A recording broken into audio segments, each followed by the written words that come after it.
Hello बच्चों, स्वागत है आज की हमारी इस नई वीडियो में। आज हम पढ़ेंगे कक्षा 8 की दक्षता अभ्यास 1A।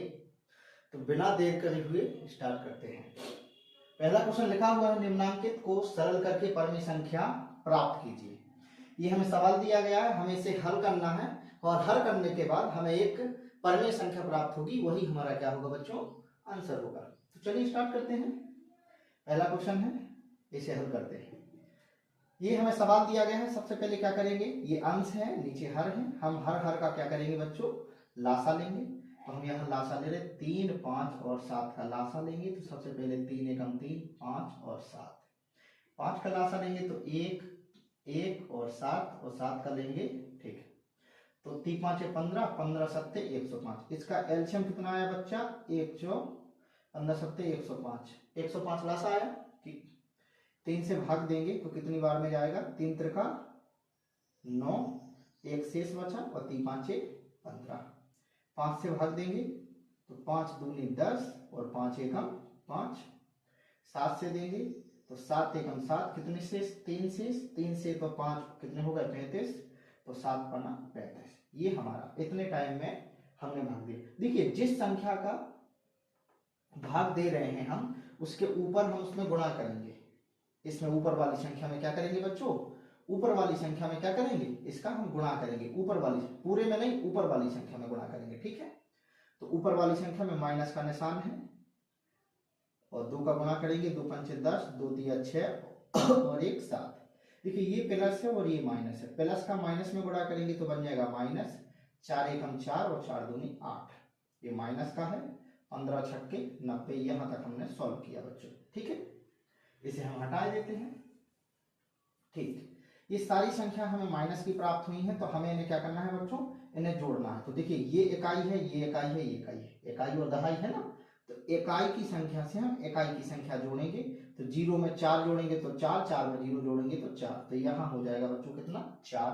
अब दहाई वाली संख्या जोड़ेंगे, इससे इससे इससे, ठीक है। तो 8 दूनी 16 और 1 17, 18 19 20 21 22 23 24, कितने हो गए, 24 हो गए बच्चों। कितने हो गए, 24 हो गए। और ये सभी संख्याएं माइनस की थी, इसीलिए हम इसमें क्या करेंगे, माइनस का निशान लगा देंगे और बटे में हो जाएगा 105। क्या हो जाएगा, 105। इसमें हम भाग भी दे सकते हैं, लेकिन आंसर शीट में यही आंसर है, इसीलिए हम इसे हम क्या मानेंगे बच्चों, आंसर मानेंगे। और ये पहले वाले क्वेश्चन का हमारा क्या हो गया, आंसर हो गया। ये हमें ऋणात्मक परिमेय संख्या प्राप्त हुई है। अब दूसरा वाला करते हैं, दूसरे वाले को हल करते हैं। सबसे पहले हम क्या करेंगे बच्चों, ब्रैकेट के अंदर की चीजों को सॉल्व करेंगे, ठीक है। तो ब्रैकेट लगाया, इसको हमने 3 का और 4 का जब हम एलसीएम लेंगे बच्चों, 3 का और 4 का एलसीएम लेंगे तो 3 के 3, 2 दूनी 4 1 और 1 सॉरी 3 एकम 3, तो 2 दूनी 4, 4 × 12 आया एलसीएम बच्चों। कितना आया, 12 आया एलसीएम। लेकिन अभी एक चीज थोड़ा सा हमें समझना है, यहाँ पर जो हर है वो ऋणात्मक है। हर क्या है, ऋणात्मक है। और ऋणात्मक हर का क्या, एलसीएम नहीं लिया जाता है। तो हम इसके पहले पढ़ चुके हैं, जब हम ऋणात्मक हर को धनात्मक बनाते हैं तो नीचे और ऊपर क्या करते हैं, -1 का गुणा करते हैं। तो -1 का जब हम इसमें गुणा करेंगे तो ये माइनस कहाँ लग जाएगा बच्चों, ऊपर लग जाएगा। तो यहाँ से माइनस खत्म हो गया, ऊपर लग गया माइनस। क्लियर, लासा कितना आया, 12। अब जब हम 3 से भाग देंगे तो 4 बार में जाएगा, 3 चौको 12, और 4 से भाग देंगे तो कितनी बार में जाएगा, 3 बार में जाएगा। यहां तक समझ में आया, चलिए ठीक है। -2 का गुणा करेंगे 4 में, तो 2 दूनी 4, 2 चौको 8, माइनस का हो गया, ये प्लस का निशान है, 3 एकम 3, और ये हमने इसे क्या किया, बंद किया, ठीक है। ये हट गया, भाग का निशान था, 2 लगा हुआ है, कोई दिक्कत नहीं। इसे हम हल कर सकते हैं। अभी इसके देखिए, कोई भी संख्या होती है उसके बटे में 1 होती है, तो इसके बटे में 1 मान लिया था, और भाग का अभी भी चलो निशान लगा है, इसके बटे में हमने 1 माना है, ठीक। ओके, आगे बढ़ते हैं। इससे और इससे जब हम सॉल्व करेंगे तो बच्चों हमें क्या प्राप्त होगा माइनस के क्या, 5 प्राप्त होंगे, बटे में 12। इस ब्रैकेट को अब हम हटा सकते हैं क्योंकि ये सॉल्व हो गया है। और ये जो भाग था, भाग को बदलेंगे हम गुणा में, तो ऊपर चला जाएगा 1, नीचे आ जाएगा 2। ठीक है बच्चों, यहां तक समझ में आया, ठीक है, ओके। इसे जब हम और आगे सॉल्व करेंगे, इसे जब हम और आगे सॉल्व करेंगे तो 5 का गुणा 1 में होगा, तो माइनस के 5 एकम 5 और 12 दूनी 24, और ये हमारा क्या हो जाएगा बच्चों, आंसर हो जाएगा। इस प्रकार से हमने प्रश्न नंबर 1 के 2 सवाल सॉल्व करे हैं। अब बढ़ते हैं अगले क्वेश्चन की ओर। ठीक है, आइए बच्चों, अब हम प्रश्न नंबर 1 का तीसरा और चौथा सवाल सॉल्व करते हैं। पहला क्वेश्चन लिखा हुआ है, हम इसे हल करेंगे। ठीक है, देखिए ये हमें जो भिन्न लिखी हुई है ये हमें माइनस में गुणा में लिखी हुई है, और ये भाग का निशान 1/14 लिखा हुआ है। सबसे पहले हम क्या करेंगे बच्चों, ब्रैकेट के अंदर की चीजों को सॉल्व करेंगे। तो ब्रैकेट लगाएंगे और इसे हम सॉल्व करेंगे तो माइनस से माइनस कैंसिल, 3 एकम 3, 3 चौको 12, ये कटा 4 बार में, कितनी बार में, 4 बार में, और 5 एकम 5, 5 सत्ते 35। ठीक है, तो यहाँ जो हमें सॉल्व करने पर मिला है वो मिला है हमें 1 गुणे 7 और 1 गुणे 4, और ये हमें भाग का निशान था, इसे हमने गुणा में बदला तो हो जाएगा 14/1। ठीक है, जब हम गुणा में बदलते हैं तो क्या होता है बच्चों, हमारी जो संख्याएं होती हैं वो पलट जाती हैं। ठीक है, इसे जब हम हल करेंगे तो 7 एकम 7 और 4 एकम 4, यहाँ तक समझ में आया, गुणा का निशान 14/1, 2 से कटेगा 2 दूनी 4 और 2 सत्ते 14। ठीक है बच्चों, यहाँ तक समझ में आया। ठीक, इसे जब हम और आगे हल करेंगे तो 7 का गुणा 7 से करेंगे तो 7 सत्ते 49 हो जाएगा, और 2 एकम 2 हो जाएगा, और बच्चों यही क्या हो जाएगा, हमारा आंसर हो जाएगा। प्रश्न नंबर पहले के तीसरे का ये हमारा क्या हो गया बच्चों, आंसर हो गया है। अब हम करते हैं चौथा वाला सवाल। सबसे पहले हम क्या करेंगे बच्चों, ब्रैकेट वाली संख्या को हल करेंगे। यहाँ पर हम देख पा रहे हैं माइनस में, प्लस और माइनस में हमें लासा लेना होता है, और ये माइनस वाली भिन्न लिखी हुई है, ये अंश है, ये हर है, ये अंश है, ये हर है। देखिए ये माइनस हर में लिखा हुआ, सॉरी हर जो है माइनस में लिखा हुआ है, तो हमें इसे क्या करना पड़ेगा, इसे सबसे पहले हमें धनात्मक बनाना पड़ेगा। इसे धनात्मक बनाने के लिए हम क्या करते हैं बच्चों, -1 का गुणा करते हैं। ठीक है, तो इसमें जब ऊपर और नीचे -1 का जब बच्चों गुणा करेंगे तो ये तो हो जाएगा धनात्मक, और ऊपर क्या बन जाएगा, ये माइनस में बन जाएगा। ठीक है, अब ये आप लोग सीख चुके हैं, इसीलिए मैं डायरेक्ट कर रहा हूं। ठीक है बच्चों, ओके। 9 और 3 का हम लेते हैं बच्चों लासा, 9 और 3 का लेते हैं बच्चों हम लासा, तो 3 3 9, 3 एकम 3, 3 से 1, 3 3 9, लासा कितना आया बच्चा, 9 आया है। जब 9 से इसमें डिवाइड देंगे तो 9 एकम 9, 1 इस 5 में दे रहे हैं बच्चों, 9 एकम 9, 3 से डिवाइड देंगे तो 3 एकम और 3 3 9। ठीक है, तो ऊपर आ जाएगा -5 एकम 5, ये माइनस और माइनस का गुणा हुआ बन जाएगा प्लस, और 3 एकम 3। यहां तक समझ में आया, गुणा का निशान 5/2 हो जाएगा यहाँ तक। ठीक है बच्चों, 5 अच्छे से लिख देते हैं, यहाँ तक समझ में आया। ठीक, इसे जब हम और आगे हल करेंगे तो -5 है, +3 है, तो बन जाएगी -2/9 गुणे 5/2, 2 से कैंसिल, 2 एकम 2, 1, तो ऊपर बचा -1 गुणे 5/9, तो बन जाएगा 5 एकम 5, वो भी माइनस के, और बटे में 9, और ये बच्चों हमारा क्या हो जाएगा, आंसर। इस प्रकार से हमने प्रश्न नंबर 1 के चारों सवालों को सॉल्व किया है। ठीक है बच्चों, अब हम बढ़ते हैं अगले क्वेश्चन की ओर। अब हम करते हैं प्रश्न नंबर 2 सॉल्व। लिखा है -12/7 और 13/5 के योगफल में उनके अंतर से गुणा कीजिए। एक बार क्वेश्चन चेक किए लेता हूं। ठीक है, इस संख्या को, इस सवाल को हमें सॉल्व करना है। स्टार्ट करते हैं। सबसे पहले क्या करना है, हमें इन दोनों संख्याओं का योगफल निकालना है। तो सबसे पहले क्या करेंगे, हम योग की भिन्न बनाएंगे, तो -12/7 प्लस का निशान 13/5। ठीक है, हम जोड़ रहे हैं 5 और 7 का, बच्चों जब हम लासा लेंगे 5 और 7 का, तो एलसीएम कितना आएगा, 5 और 7 का, 5 एकम 5 7, फिर 1 1, 5 7 35 आएगा लासा। 7 से जब हम भाग देंगे 35 में तो 5 बार में जाएगा, और 5 से जब हम भाग देंगे 35 में तो 7 बार में जाएगा। ठीक है, 12 पंचे 60, माइनस के 60 हो गया, प्लस के निशान 13 सत्ते 91।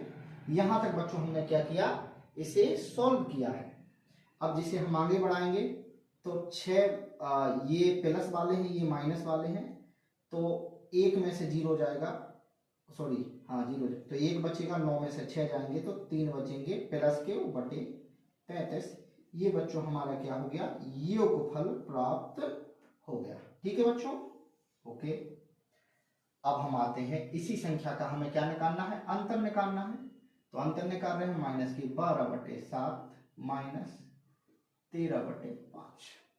इनका एलसीएम पहले ले चुके हैं तो 35 आएगा। यहाँ 5 से गुणा हो जाएगा क्योंकि 7 बना 35 और 5 से भाग देंगे इसमें तो 7 बार में जाएगा। -12×5 60, माइनस का निशान है तो 13×7 = 91। यहाँ तक समझ में आया? ठीक है, ओके। ये भी माइनस का है, ये भी माइनस का है, इन्हें हम जोड़ लेंगे तो 0 में 1 जोड़ेंगे तो 1 और 9 और 6 15, यानी कि -151/35। ये हमारा क्या हो जाएगा बच्चों? हमें अंतर प्राप्त हो गया। क्या हो गया? अंतर प्राप्त हो गया है।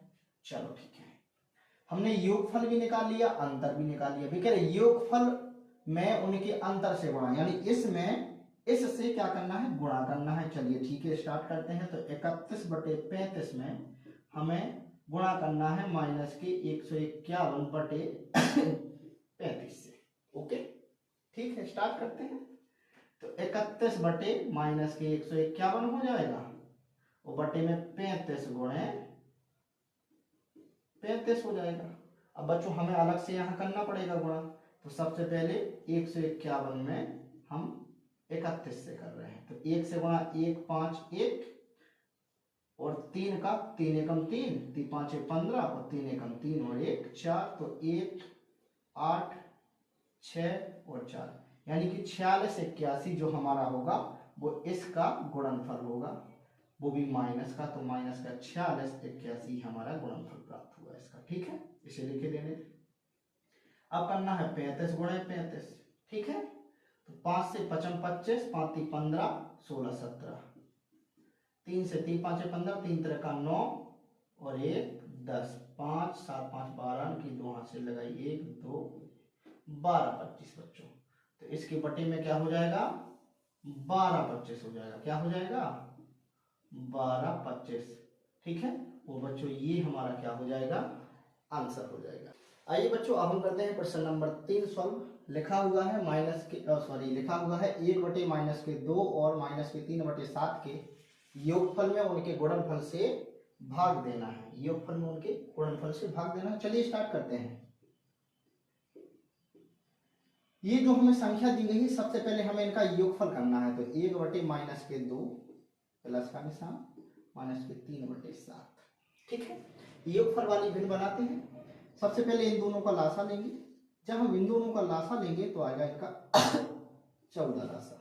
लेकिन उसके पहले हमें एक काम करना है, इसे हम हटाते हैं। इसमें जो हर है ये धनात्मक नहीं है। जब तक हर धनात्मक नहीं होता है तब तक हम लासा नहीं ले सकते हैं। तो 2 का लासा लेने के पहले हम क्या करेंगे? इसे धनात्मक बनाएंगे। तो धनात्मक बनाने के लिए हम अंश और हर में -1 का गुणा करते हैं तो ऊपर की संख्या माइनस में बन जाएगी, नीचे की धनात्मक हो जाएगी। ठीक है, अब इनका लासा आ गया 14, 2 और 7 का। ठीक है, 2 से भाग देंगे तो 7 बार में जाएगा, 7 से भाग देंगे तो 2 बार में जाएगा। माइनस के 7 एकम 7, प्लस का निशान 3 दूनी -6। ठीक है, प्लस और माइनस का गुणा होगा तो -6। यहाँ तक समझ में आया?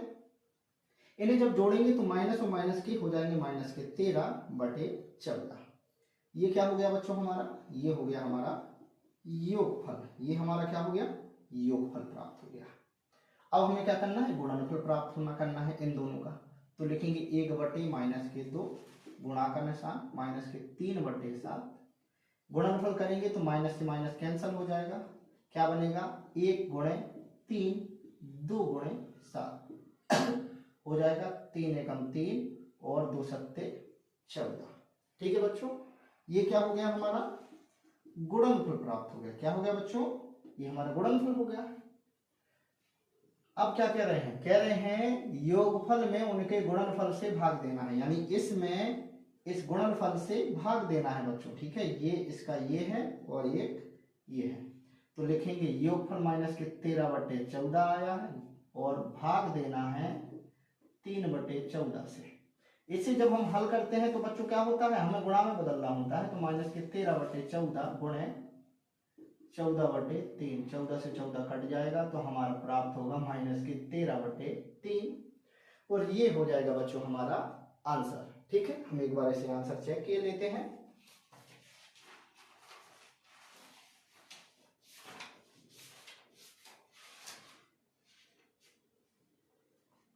ठीक है बच्चों, ये हमारा बच्चों क्या हो जाएगा, आंसर हो जाएगा। इस प्रकार से हमने प्रश्न नंबर 3 को सॉल्व किया है। फिर से एक बार समझा देते हैं। ये जो हमें सवाल दिया गया था, इसमें सबसे पहले हमें योगफल निकालना था यानी जोड़ना था, फिर गुणनफल यानी कि गुणा करना था, और सबसे लास्ट में हमें जो योगफल और गुणनफल था उसका हमें भाग करना था। इस प्रकार से हमने इस सवाल को क्या किया बच्चों, सॉल्व किया है, और ये हमारा आंसर कंप्लीट हुआ है। आइए बच्चों, अब हम करते हैं प्रश्न नंबर 4 सॉल्व। लिखा है अपनी अभ्यास पुस्तिका में निम्नलिखित कथनों के आगे सत्य असत्य अंकित कीजिए। हमें 4 प्रश्न दिए गए हैं, हमें इसमें सत्य और असत्य बताना है। देखिए लिखा है 1/a का गुणात्मक प्रतिलोम a है यदि a बराबर 0 नहीं हो। ठीक है, 1/a का गुणात्मक, देखिए सबसे पहले हमें क्या पता है, योगात्मक प्रतिलोम में क्या होते हैं, चिन्ह चेंज होते हैं। क्या होते हैं, चिन्ह चेंज होते हैं। और ये गुणात्मक प्रतिलोम में बटे में संख्याएं पहुंचती हैं। तो जे 1/a अगर हम बटे में पहुंचाएंगे 1/a पूरे के बटे में, 1 के बटे में, तो ऊपर पहुंच जाएगा a, यानी a आएगा। और a बराबर 0 नहीं है, कोई और संख्या हो सकती है, 1 हो सकता है, 2 हो सकता है, तो सही है। 0 नहीं है तो हमें a ही प्राप्त होगा, क्योंकि गुणात्मक प्रतिलोम में जो संख्या हमें दी जाती है उस 1 के बटे में वो पूरी संख्या दी जाती है, तो पलट करके a ऊपर पहुंच जाएगा, तो हमें क्या प्राप्त होगा, a प्राप्त हो जाएगा। इसीलिए हम इसे लिखेंगे बच्चों क्या, सत्य लिखेंगे। क्या लिखेंगे, इसे हम सत्य लिखेंगे। दूसरा है ऋणात्मक परिमेय संख्या का योगात्मक प्रतिलोम धनात्मक संख्या नहीं होता है। क्या कह रहे हैं, ऋणात्मक परिमेय संख्या का योगात्मक प्रतिलोम धनात्मक परिमेय संख्या नहीं होता है। करके देखते हैं।